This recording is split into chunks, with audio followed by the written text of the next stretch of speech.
2 accounts, years of daily use. And on the single most important day of his life? Nothing. That's what Nolan Wells' own mother found when she finally got her hands on her son's phone, and it's the detail that's now pulling the FBI directly into this case.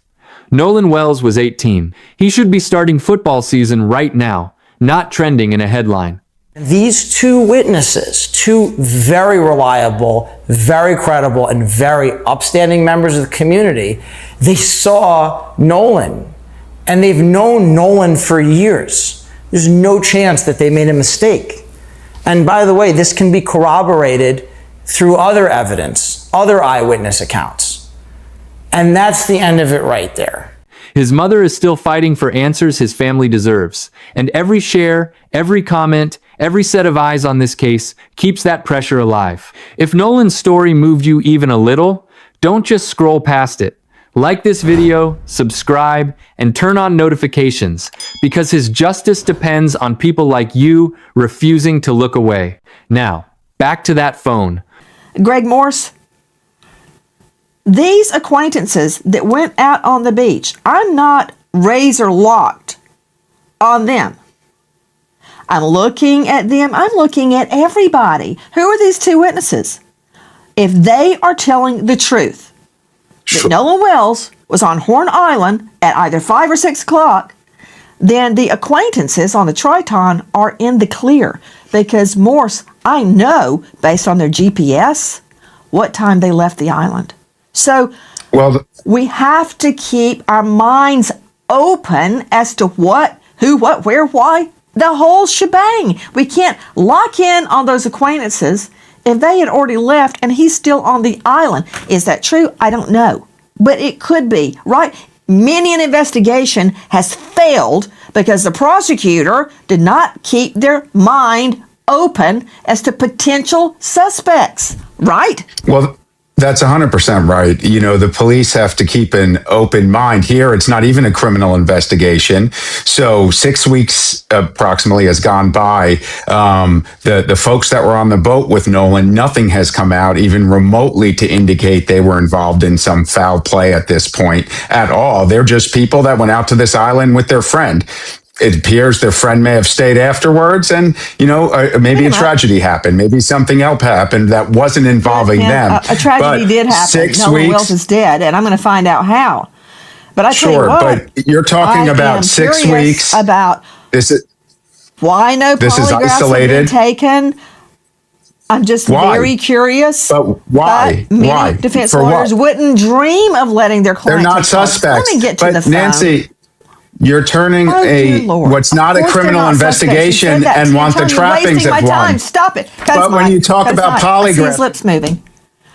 I hear. Okay, yeah, just keep him just like that. Yeah, that's the way I like Morse. Don't hurt your head, Morse. Don't hurt your head. Okay. Susan Hendricks. Oh, my stars, Hendricks.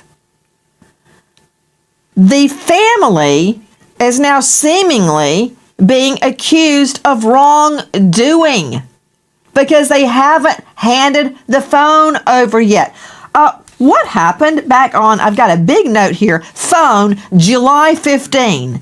Isn't that when the family had a meeting and said, yes, you can have the phone, but they want independent examiners there at the same time, right? Tell me July 15, what happened? July 15th, the attorney for the parents of Nolan met and said, yes, we want to give over the phone, but we want someone in the middle here, someone from the outside, an expert to analyze the phone. It appeared everyone agreed. Then all of a sudden they get a letter saying, we want the phone and you have 24 hours to send it over. The DA sent that. And the parents were out of town and said, wait, we don't have the time to do that. Hence the narrative that they're not cooperating. Now they say, Nolan's parents, look, we have our experts on standby this week, pick a day. And not to mention on the 19th would have been Nolan's 19th birthday, a difficult week for the family, but they say, hey, we'll give up his cell phone. We want someone, a mediator, if you will, an expert in the middle. Well, this is interesting. Nolan Xavier Wells was 18 years old, a community college football player from Ocean Springs, Mississippi, when he went out on the water on the 4th of July with a group of friends. They traveled to Horn Island, a remote barrier island with no staff, no facilities, and no cell service, where hundreds of people had gathered for the holiday. His friends later told investigators they left the island around 3 in the afternoon without him, saying Nolan told them he'd find another ride home. 2 days later, on July 6th, his body was recovered. In the days that followed, Nolan's mother, Christine Wansley, said she was able to retrieve her son's phone the night she reported him missing. What she found when she and her sister opened his Snapchat stopped her cold. 2 separate accounts, absolutely nothing from that day. Not a photo, not a message, not a single trace of activity. She said publicly that her son practically lived on that app, and that finding it completely empty felt instantly wrong to her. Nolan's friends have pushed back on that claim, saying it's common for people to simply stay off their phones while out on the island. That's a fair point on its own, but it hasn't stopped the question from growing louder with every passing week, because Snapchat messages and photos are designed to disappear within about 24 hours anyway, which means an empty account from that day could mean everything. Or it could mean nothing at all. This is exactly where digital forensics comes in, and it's why this story has escalated well beyond a local sheriff's investigation. Joe Scott, I have examined evidence myself at the crime lab, and you know the crime lab out on Panthersville Road is amazing, state of the art, with the defense attorney there.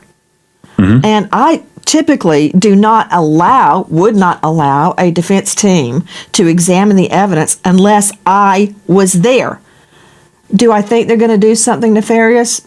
Maybe, probably not. But I don't want them to even touch it if it could somehow, compromise the evidence. And it can.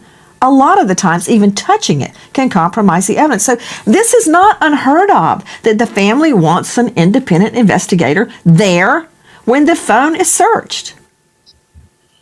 Yeah, you're right. And it happens. Nancy, I've actually been in autopsy suites with defense attorneys, believe it or not. All manner of people come through the labs over the years as an independent set of eyes.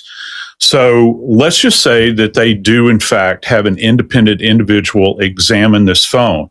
And I think this question goes back to you as a prosecuting attorney. Would any kind of findings that were on that phone, would they be negated as a result of the state not doing? If you wanted to move forward as using this evidence in a criminal prosecution, perhaps, would it invalidate it since the state is not doing it?